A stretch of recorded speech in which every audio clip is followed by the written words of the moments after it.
Have you ever been at a point in your life where the only time you feel content was in the fleeting moments after waking up, when life hasn't sunk back into your awareness and you haven't fully remembered who you are and what your life is?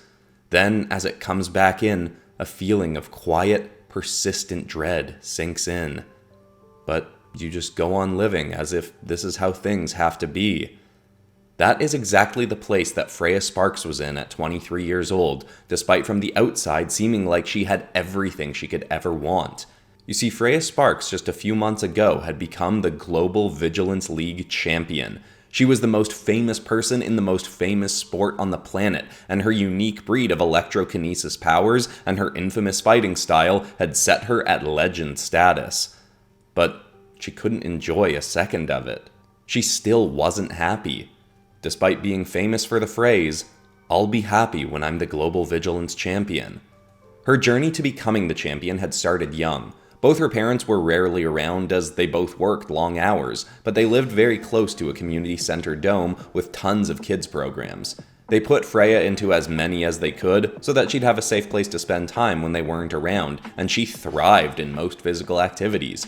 She was known for always wearing fun and flashy outfits while she played, sometimes just splashing paint across her clothes. She thought she may want to be a fashion designer someday, if sports hadn't taken more of her focus. By age 9, she was better than most teenagers at soccer, gymnastics, fencing, hockey, but she finally found her sport when her powers developed at the age of 10. Around 22.2% of people have some sort of superhuman physical abilities, though far from all of those people would choose to compete in tournaments, the act of which would grant you the label of vigilant. At first, Freya's abilities appeared to be just electrokinesis, which is a fairly common power to gain, but eventually it proved to be much more than that. Her electricity had two different modes that she could switch between. Her yellow electricity could be used as a projectile weapon and enhance the speed and power of her physical attacks. Her blue electricity, on the other hand, could create a field emitting 3 feet around her body that slowed the movements of anyone or anything that came into it. On top of all that, she developed B-rank agility and C-rank super strength, and that pairing alone would be enough to make her a contender to try her hand at fighting in at least the lower tier vigilance leagues. When she started fighting in recreational leagues near her, people quickly began telling her how far she could go. She enjoyed the praises she got for her skills and natural abilities, so that, paired with her love of sports, drove her to competing in more and more competitive children's leagues, and quickly catching the attention of scouts and agents from the higher ranks. By age 15, she became one of the 10 youngest people to ever be accepted into the American Vigilance League in the sport's 240 years of existence. Freya was incredibly excited by the fame she was garnering, but soon found that along with the praises thrown at her, there was also plenty of hate. By 16, she'd started getting lots of criticism for her repetitive and boring fighting style. She'd wait for her opponents to come in close and wear them out by letting them try to hit her, with Freya slowing their movements, making it hard for them to ever land a blow. Once she'd tired them out enough, she'd switch her electricity types and go on the attack. Most of the time, this would lead to her victory. Freya found that despite the fact that most comments she read of her were complimentary and encouraging, she'd always get hung up on the more hateful ones. Though part of her accepted early on that maybe some of the criticism was valid. She liked putting on a show for people and was growing a bit bored of her own fighting style herself. So for a while, at age 17, she tried changing up her tactics and found that she actually did have a lot of fun experimenting with new and creative ways to use her powers. But doing so would also result in her losing far more often. That would just bring on even more hatred and criticism from her fans and sponsors. Eventually, she spoke publicly about her frustration over this on a popular podcast called Vigil Banter, admitting what had driven her to try changing tactics in the first place and how it was hard to feel like she could never win with her critics. But saying all this just caused even more criticism to pour in. People called her a sellout for changing her fighting style just to appease people online, and others pointed out that she was famous and successful and said because of that she had no right to be whining about anything. It was heartbreaking to see, and she swore after seeing the response that that was the last time she'd ever open up and say something vulnerable on a public forum. Not long after, Freya essentially became like a shut-in. She trained, ate, slept, fought, and that was it. At one point, she decided to try working with a designer to help change up her fighting outfits, and had some fun trying to bring a bit of flash into her repetitive routine. But her agent told her that a consistent brand image was important for her still growing career, so she just gave up on that too. It felt like everywhere she turned there was someone ready to suck all the joy out of her life, so at a certain point it was almost as if she stopped trying to find any. She tried to just focus on improving and achieving more in her career, believing the more she won, maybe the happier she'd become. She told herself and others that she'd stopped caring what anyone thought of her, but in truth, anytime she would hear or read another attack on her online, she'd want to run and hide away from the world. By age 20, she'd not only risen up the ranks of the American Vigilants League, but had gone to fight in almost every invitational tournament around the world. The only one she'd been deliberately left out of was the unique invitational on the island of Unitalia. The tournament leaders there had publicly tried to goad her in changing her fighting styles, and if she did that, they'd invite her to the tournament. But she'd seen how that had worked out last time she tried it, so she refused. Just after she turned 21, Freya made it into the American Vigilants League Heroes Cup. This was for only the best of the best, and making it to the top 5 in this tournament would qualify her for entry into the Global Vigilants League. Some fighters in that had been competing for longer than Freya had been alive. Freya tried to avoid interviews as much as possible in those days, but after qualifying for the American Heroes Cup, she was assaulted by a swarm of paparazzi, asking her questions she had no interest in answering. Through all the shouting, though, eventually a question stuck in her ear. Someone asked, "Are you happy with all your success?" She didn't understand why at the time, but the question felt like a knife in her heart.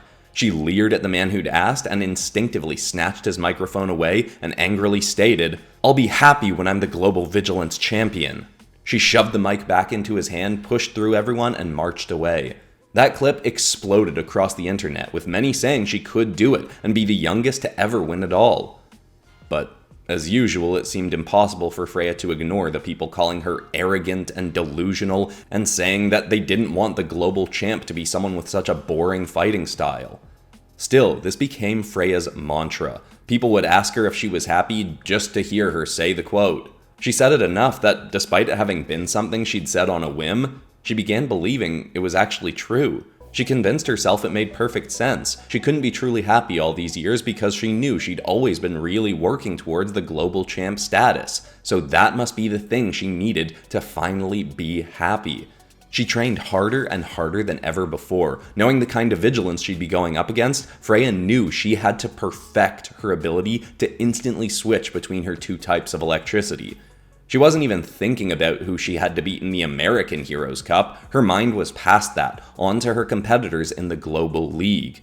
The global champ at that time was a fighter named Speedy Kasi. He was a Kenyan fighter who had S-rank super speed, meaning he could run at speeds approaching 360 kilometers per hour with incredible maneuverability. On top of that, he regularly trained against professional boxers and MMA fighters with power suppressant bands on, so even without his powers, he was a world-class fighter.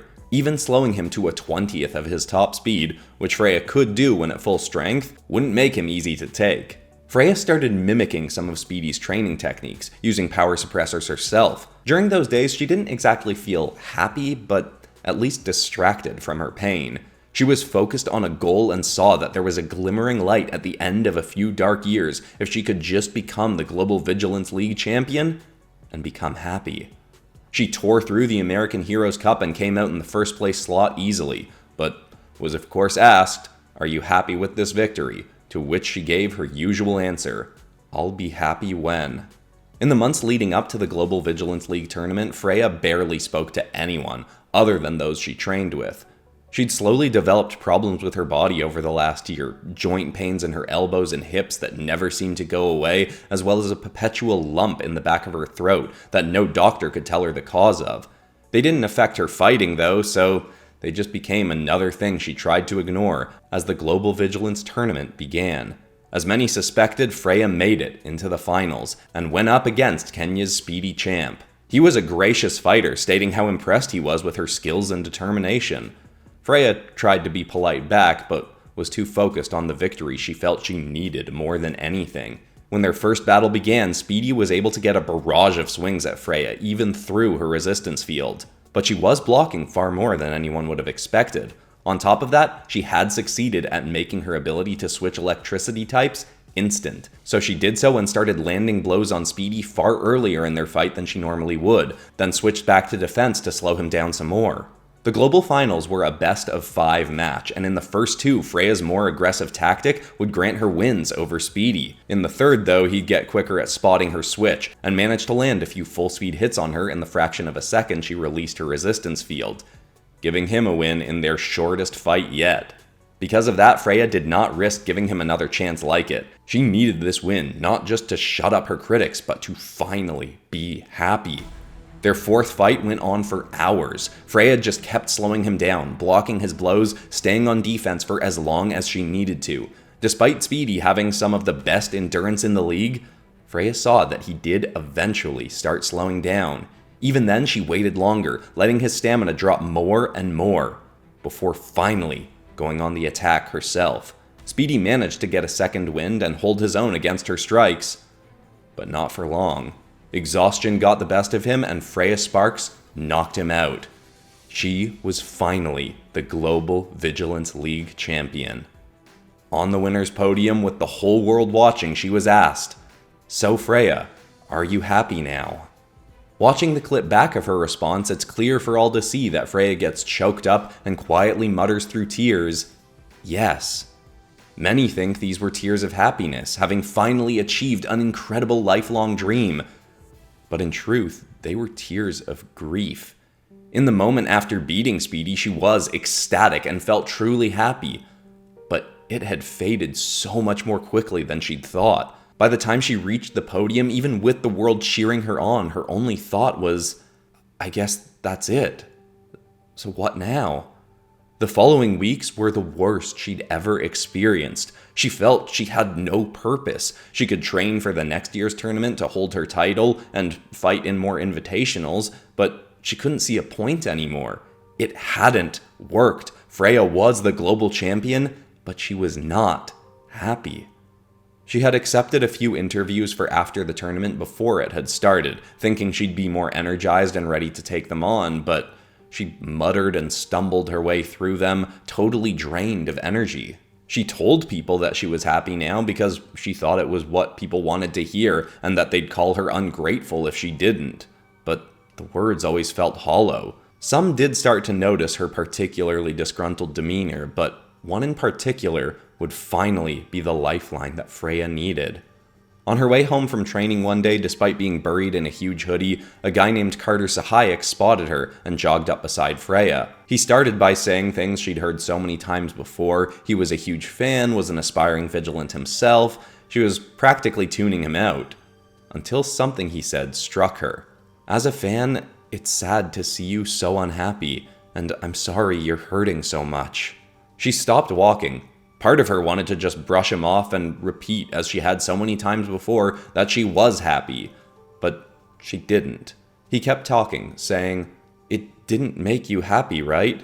Or maybe for a few days or weeks, but getting what you thought you wanted, becoming the global champion, it didn't give you any lasting happiness, right?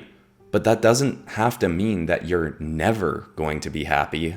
She continued to just stand there, not responding. Carter continued, "See, the most sinister thing that depression does is make you think that you've never been happy and never will be again, but that isn't true." That sentence practically made her knees buckle. No hit from Speedy or any other opponent had ever hit her like that. Carter went on to say, "I know you don't know me and have no reason to trust me, but I believe I can help you learn to be happy. I've learned firsthand myself that happiness isn't something you gain by winning something or making lots of money or finding a romantic partner. It's a skill that you can get good at, just like how you learned how to fight. And part of the problem is that you've been telling yourself for so long, you'll be happy when. So you've trained your mind to think it can never be happy right now. But just because you've wired that into your head for a while, doesn't mean you can't rewire yourself to think something better." She felt like breaking down right there, but a part of her felt like this had to be some kind of scam or trap or trick, so she asked, "What do you want from me?" His response? "Just to spend time with you. I'm a firm believer that you become more like those you spend the most time with, so my hope is that by me being around you, I'll become a better vigilant, and by you being around me and learning some of the things I've learned about happiness, you'll become a much happier person. I can't say I've been through the same things you have. I've never been world famous or famous by any stretch, but I have been deeply unhappy before and looked for the love I thought I needed outside of myself. It's not a fast process to retrain yourself to be naturally happier, but I do know that anyone can do it." She stared at him, looking for any hint of hostility or deception, but felt only warmth and hope. Still, she couldn't bring herself to express anything she was feeling. He pulled out a slip of paper and handed it to her. "This is my phone number. Take it, call me, text me, or don't. It's up to you. I won't bother you again if you don't want me to, but just do me one little favor. Think about a few moments when you've been the happiest in your life, no matter how long ago they were. Feel those feelings again, and when you wake up tomorrow in the morning, first thing before checking your phone or getting up, just set yourself back in that state of joy. Do it for 10 or even just 5 minutes and see what kind of path that sets your day on. Okay?" She gave a very slight nod. He smiled so warmly and genuinely that it almost hurt her as he said, "It was very nice to meet you, Ms. Sparks. I wish you all the happiness you deserve. And you deserve a lot." It was only 6 in the evening, but Freya went straight to bed after getting home. Her mind kept throwing thoughts at her about how this guy was probably trying to manipulate her or just wanted to hook up with her or something. But none of that felt true. She started doing what he said, thinking back to her happiest memories. At first it felt hard to find any, but soon enough they did come in. Some were of her making new costumes and outfits to wear while she fought. Some were of her trying new fighting tactics, and some were even of her training for the Global Vigilants tournament after she'd won the American Cup. They'd been fleeting and she almost hadn't even noticed them, but when she was learning new fighting skills, she realized that there had been little bursts of true happiness from being in the moment doing the sport she loved. That night, she didn't remember when she fell asleep, but when Freya woke up in the morning, a few negative thoughts started spilling in. But she did as Carter had said. She set herself back in those happy moments and felt those same feelings, almost as if they were a wave of warmth going through her body. It was as if she was discovering a new superpower. Even though the events had been years ago, she was feeling that same happiness now. It was hard to maintain as her brain kept throwing more and more negative thoughts at her, but she did her best to keep focused on the happy memories, and soon realized she was actually a bit excited by the idea of just designing some new vigilance outfits now, whether she actually got to wear them in a tournament or not. An unexpected scene even flashed into her mind. It was like she was in a calming white void with her younger self, and young Freya gave her older self a big hug and said, "It's about time you came back." After that, Freya tuned back into the room around her. She got up feeling good. It wasn't an explosive, enthusiastic happiness, but it was better than anything in recent memory, and she did feel like she just tapped into a new skill. It did feel similar to starting to learn a new fighting style. She wasn't good at it yet, but she had hope that she could get good. Freya went straight to her phone to text Carter, not realizing yet that she was starting a lifelong friendship. Despite being 23 years old and having achieved so much, Freya Sparks still considers that to be the day when her life truly began. The day she chose to start learning the skill of happiness.